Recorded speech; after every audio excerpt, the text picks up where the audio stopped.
Бәріңізге сәлем достар. Бүгін сіздермен осындай кереметтей болып шығатын кекстардың рецептісімен бөлісетін боламын.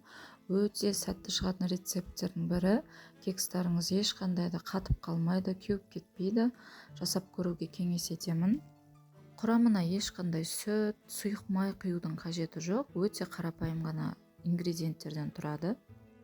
Өзім осы рецепттерді жылдар бойы пайдаланып келе жатырмын. Ешқашан да ұятқа қалдырған емес. Сол үшін жасап көруді кеңес етемін. Рецепті жоғалтып алмас үшін каналыма тіркеліп, лайк басып қойыңыздар. Рахмет.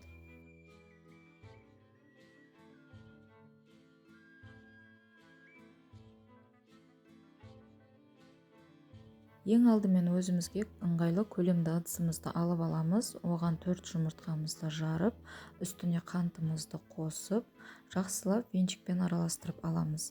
Араластыру барысында ешқандай миксердің қажеті жоқ.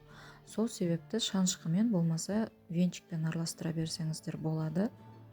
Бұл процесті көпіртудің де қажеті жоқ. Ең бастысы қант пен жұмыртқа жақсылап араласса болды.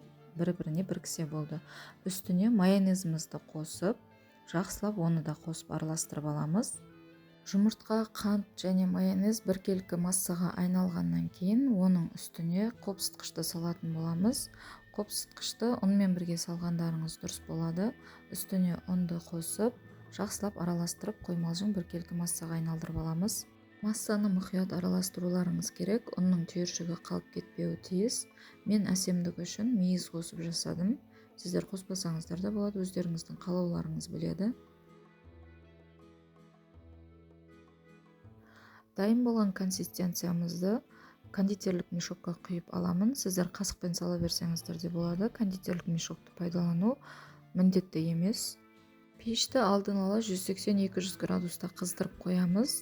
Формаларымызды табаға орналастырып, кекстарымызды құйып пісіріп аламыз.